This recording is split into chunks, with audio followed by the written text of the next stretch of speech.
여러분 안녕하세요. 최고쌤과 함께하는 즐거운 역사 카페 오신 것을 환영합니다. 자, 오늘은 드디어 조선으로 들어가게 되었네요. 조선, 유교 사회의 성립과 변화라는 큰 제목을 가지고 있는데, 자, 108쪽 교과서 다 준비되셨죠?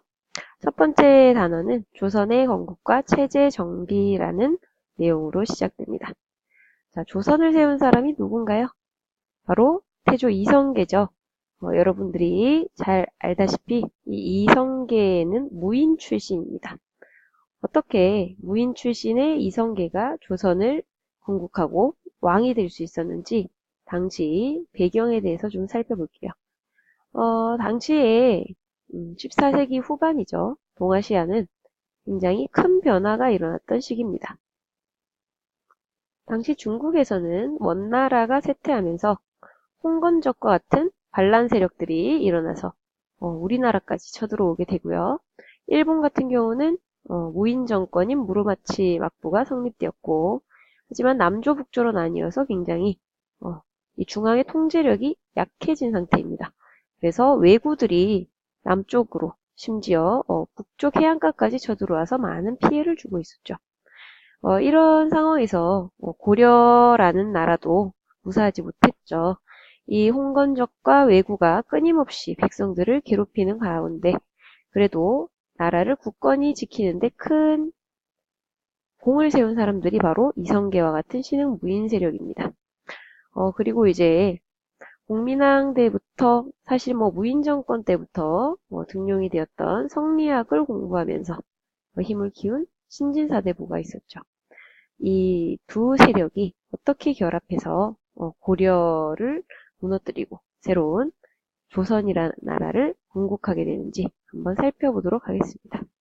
자, 109쪽으로 넘어가서 당시 고려와 몽골의 관계를 의심하던 명나라, 이제 중국의 새로운 지배자가 되겠죠. 이 명이라는 나라가 철령 이북 지방, 쌍성 총관부가 있었던 지역이죠. 물론 공민왕대에 우리가 되찾았던 이 지역을 요구하면서 고려에서는 이 땅을 명나라에게 그냥 줄 것이냐 아니면은 싸울 것이냐 이것을 두고 의견이 갈리게 됩니다. 이때 이 지역을 그냥 남겨두어야 한다고 주장했던 인물이 이성계고요. 반면에 우왕, 당시 고려의 왕이죠. 우왕과 최영장군, 금보기를 돌같이하라 라고 아주 유명한 말을 남긴 이 최영장군 같은 경우는 안 된다. 명나라에 맞서 싸워야 한다 라고 하면서 요동정벌을 추진하게 됩니다. 그 상황에서 누가 더 실세였을까요? 이성계는 지방의 한미한 무인 집안이고요. 최영 같은 경우는 검문세족 집안입니다. 그리고 최영은 우왕에게 자신의 딸을 시집을 보냅니다. 그러니까 우왕이 사위가 되는 거죠. 그러니까 이런 실권을 사실상 원래는 최영이 가지고 있었는데 이성계는 당시 요동정벌의 임무를 맡게 됩니다. 이것이 바로 이 조선이라는 나라를 건국하게 되는 결정적인 순간 중에 하나였죠. 여기서 위화도라는 곳은 이 고려에서 명나라로 건너가기 전에 있는 압록강의 가운데 있는 섬과 같은 곳입니다. 여기에서 이제 위화도에서 이제 강을 건너면 명나라와 전투를 하게 되는 것이고, 돌아오면은 전투를 하지 않으니까 살아남는 것이죠. 이성계는 여기에서 명나라와 전투를 하는 것이 잘못된 선택이라 판단을 했기 때문에 왕명을 거역하고 어명을 거역하고 고려로 되돌아와서 최영과 우왕 세력을 제거하고 실권을 장악하게 되는 것입니다. 이때 이제 이성계와 뜻을 함께했던 인물들이 신진사대부라고 할 수 있겠죠. 대표적인 인물 정도전이 되겠습니다. 지금 우리 교과서 오른쪽에도 바로 정도전의 사진이 아니죠. 초상화가 나와 있습니다. 그런데 이제 이 대표적인 신진사대부 두 명인 정몽주와 정도전이 있는데 두 사람의 의견이 갈리게 되죠. 정몽주는 사실 이성계와 어릴 때부터 친구였던 인물이고요. 정도전은 굉장히 강한 절개를 가지고 있어서 유배를 다녀왔던 인물입니다. 둘 다 조선을 대표하는 당시 성리학을 깊이 공부했던 인물들이었는데 이 두 사람의 의견이 어떻게 나뉘게 될까요? 바로 정몽주는 끝까지 고려 왕조를 유지해야 한다라는 입장이었고 이 정도전이라는 인물은 당시 고려는 이미 힘을 잃어가는 망한 나라다라고 판단을 하고 새로운 왕조를 세워야 한다고 주장했습니다. 자, 이 정몽주가 끝까지 뜻을 꺾지 않습니다. 그래서 이제 다섯째 아들이었던 이성계의 다섯째 아들 이방원이 정몽주를 설득하려고 하죠. 거기에서 이제 그 유명한 이하여가라는 시조가 나옵니다. 이런들 어떠하리 저런들 어떠하리 만수상은 드렁치기 얼거진들 어떠하리 우리도 이같이 얼거져 백년까지 누리리라. 그러니까 온건개혁파 급진개혁파 결국 뜻이 같지 않느냐 함께 하자라고 하였더니 결국 정몽주는 단심가라는 시조로 자신의 마음을 답하게 되죠. 이 몸이 죽고 죽어 100번 고쳐 죽어 백골이 진토되어 내 뼈가 모두 가루가 되어서 넋이 있고 없고 하는 지경에 이를지라도 님 향한 고려 왕을 향한 일편단심은 가시지 않을 것이다. 즉 이 정몽주의 마음을 돌리기 어렵다고 판단한 이방원은 아버지의 어릴 적 친구였던 이 정몽주를 개성 선주교에서 살해하게 됩니다. 결국 점진적인 개혁을 주장했던 온건개혁파와 개혁파와 근본적인 토지제도의 개혁과 새 왕조의 필요성을 주장했던 급진개혁파의 갈등에서 급진개혁파가 승리하게 되고 우왕 다음에 즉위했던 창왕을 몰아내고 다시 공양왕을 세우면서 정치적 실권을 잡게 됩니다. 그리고 토지 제도의 개혁을 본격적으로 실시하게 되죠. 이미 고려 말에 이 권문세족들은 너무나 많은 토지를 가지고 있었죠.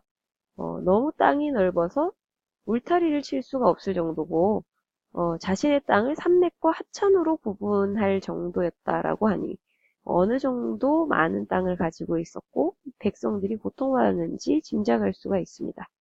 이 사람들의 이제 농민 수탈로 민생도 불안하였지만 새롭게 등용이 된 관리들이 이 지급받아야 할 토지조차 부족했단 말이죠. 그래서 이 이성계와 급진개혁파 정도전으로 대표되는 급진개혁파의 신진사대부 세력은 이 권문세족의 토지를 몰수합니다.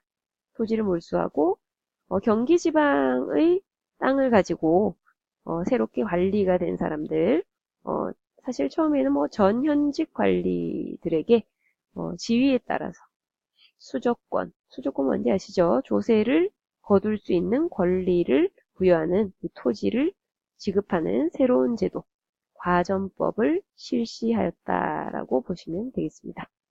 이로써 이제 권문세족은 점차 약해지고 신진사대부들이 정치적뿐만 아니라 경제적 실권까지 잡으면서 조선의 이제 주역으로 떠오르게 되는 것이겠죠.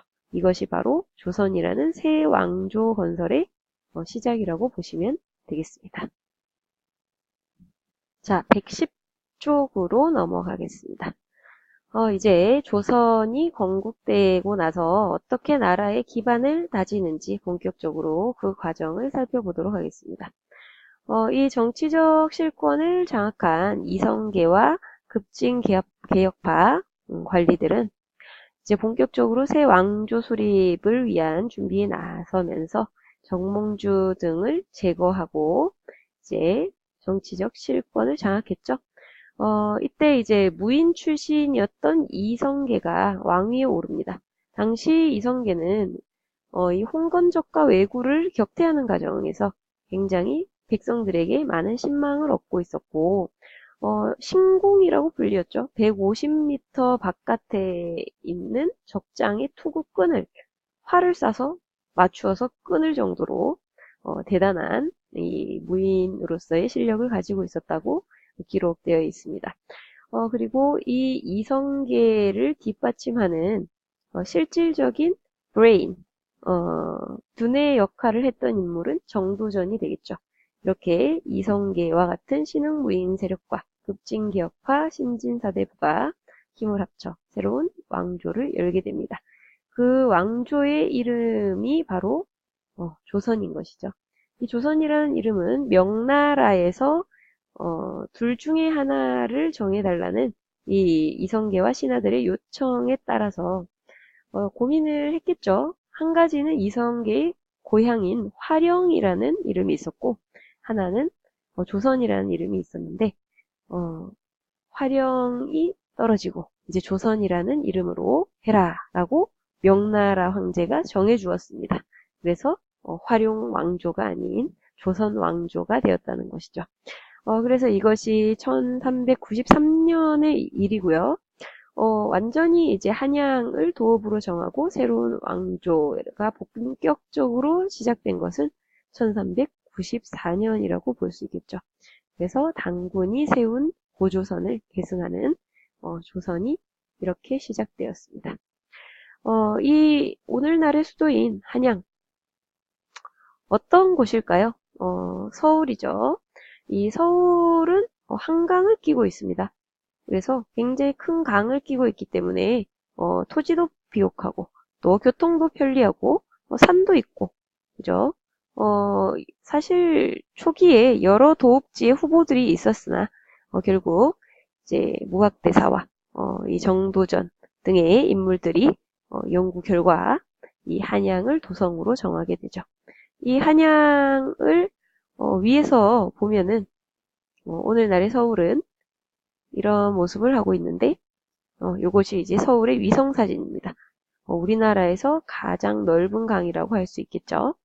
어쨌든 이 한양에 이제 터를 잡고 새로운 나라를 세운 이 조선 어떤 모습으로 나라를 운영하게 될까요? 일단 조선의 정궁인 경복궁을 짓게 되죠. 이 경복궁을 짓고 나라를 운영하는 기본 이념을 정하게 되는데 이 신진사대부 자체가 성리학을 가장 중요하게 생각하는 인물들이었기 때문에 성리학이 바로 국가적인 기본 이념이 됩니다. 특히 당시 조선의 재상이었던 정도전은 국가가 존재하는 것은 백성이 있기 때문이다. 즉 국가의 근본은 백성이다라는 민본 정신을 굉장히 강조했던 인물입니다. 이 정도전은 유배를 갔을 때 이 천민촌에서 백성들의 힘든 삶을 몸소 겪었기 때문에 백성들의 삶을 굉장히 중요하게 생각했고 능력 있는 재상이 정치를 주도해야 한다고 생각했죠. 여기에 관련해서 바로 밑에 활동하기 내용 한번 보고 문제 풀어보도록 하겠습니다. 이 민본 정치에 대한 자료 1에 나와 있고요. 재상 중심 정치에 대한 자료가 2에 나와 있습니다. 자, 한번 쭉 잠시 이 영상을 멈추고 읽어보고 활동 1. 자, 자료 1에 관련된 문제 풀어보도록 할게요. 자, 민본이 무슨 뜻이라고 했습니까? 바로 백성이 나라의 근본이다. 나라라는 것은 왕을 위해 존재하는 것이 아니라 백성을 위해 존재한다. 라는 것을 이야기하는 것이죠. 두 번째 문제 풀겠습니다. 정도전이 재상이 정치의 중심이 되어야 한다. 지금으로 치면 이제 국무총리와 같은 역할인데요. 이건 무슨 뜻이냐. 임금은 뛰어날 수도 있고 모자랄 수도 있지만 재상은 그 관직에 오르려면 틀림없이 능력을 인정받은 인물이다. 그러므로 왕보다는 재상이 국가의 중심적인 역할을 맡아야 한다. 이것은 이제 왕 입장에서는 좀 기분 나쁜 말이 될 수도 있겠죠. 결국 이제 정도전은 이방원에 의해서 나중에 제거당하게 됩니다. 그리고 이제 성리학이 자리를 잡으면서 기존의 불교는 고려사회를 지배했던 이념이었지만 이제 크게 위축되고 맙니다. 이렇게 해서 불교보다는 유교가 조선 사회에서 굉장히 강화되었다는 것을 알 수 있겠죠. 자, 그럼 다음으로 마지막 페이지 111쪽으로 넘어가서 유교 정치가 어떻게 자리를 잡게 되는지 정리해 보도록 하겠습니다. 자, 조선 초에 이 정도전이 이성계와 굉장히 가까운 사이였고 거의 뭐 조선 왕조를 세우는데 핵심적인 역할을 했다고 볼 수가 있겠죠. 그런데 정도전의 힘이 너무 큰 것에 불만을 가진 이방원, 제1차, 2차 왕자의 난을 일으켜서 권력을 잡게 됩니다. 당시 정도전은 이방원과 배다른 동생인 방석, 막내 아들이죠.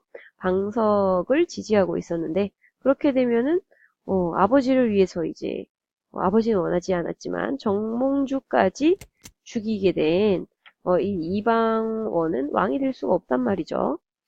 이미 정종은 허수아비 왕으로서 조선의 2대 왕이 되었으나 이 태종이 되는 이방원이 실권을 쥐고 있었다고 볼 수 있습니다. 결국 이 이방원은 방석, 방번, 방간 이 세 명의 왕자를 1, 2차 왕자의 난을 통해서 죽이고 맙니다. 그리고는 자신이 왕이 되는 것이죠. 이때 태조 이성계는 아들 이방원을 굉장히 미워했다고 알려져 있습니다. 여기에 관련된 재미있는 이야기는 수업 시간에 하고요.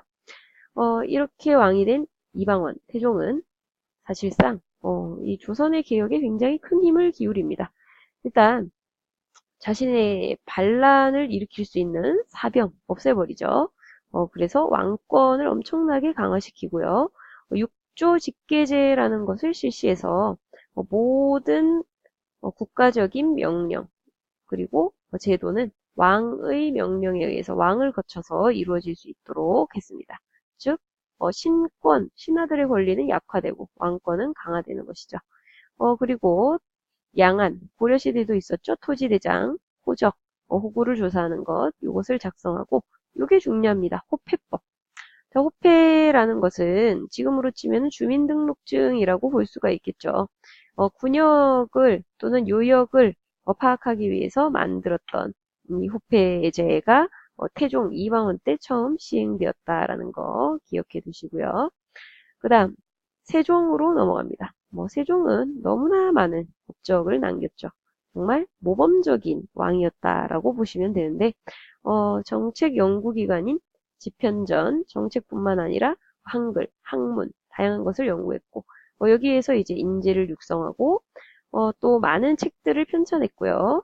그리고 왕이 신하와 함께 유교형전을 또는 정책을 토론하는 경연이라는 것을 중요시하였고 왕세자를 교육하는 서연도 강화했다고 알려져 있습니다. 굉장히 공부를 좋아했던 왕이죠.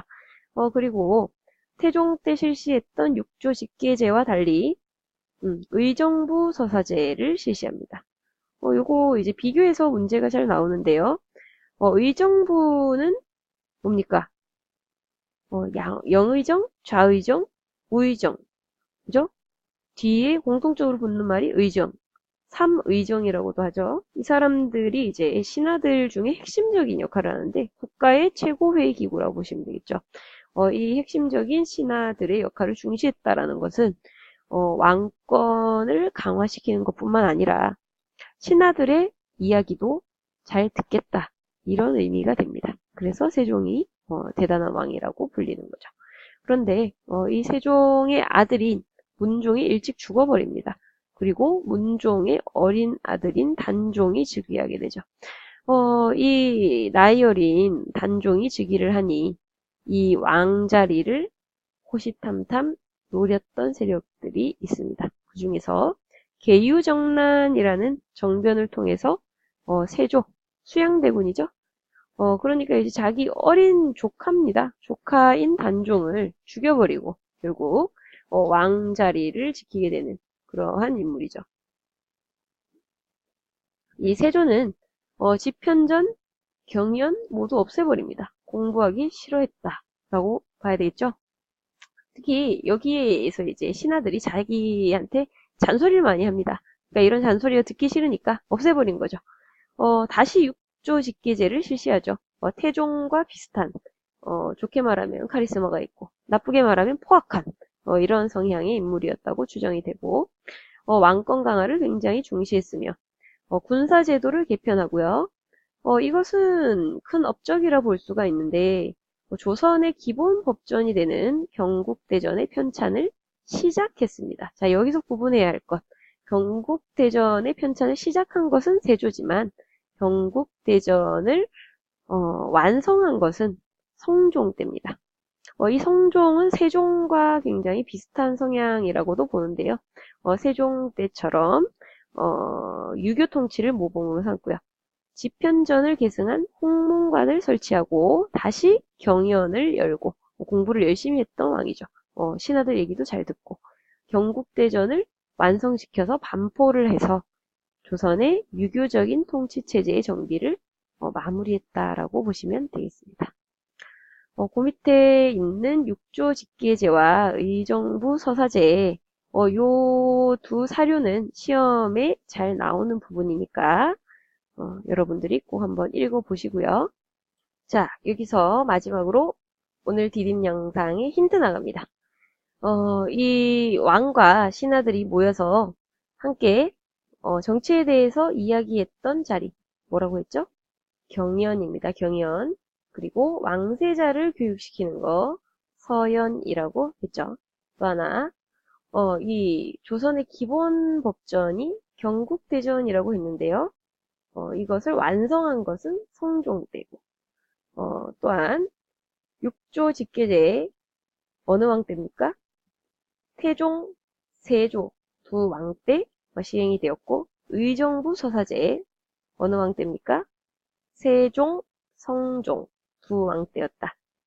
자, 요 내용을 잘 공부하신 여러분은 디딤 영상 확인 퀴즈에서 좋은 결과가 있을 것으로 생각됩니다. 자, 오늘도 수고하셨습니다.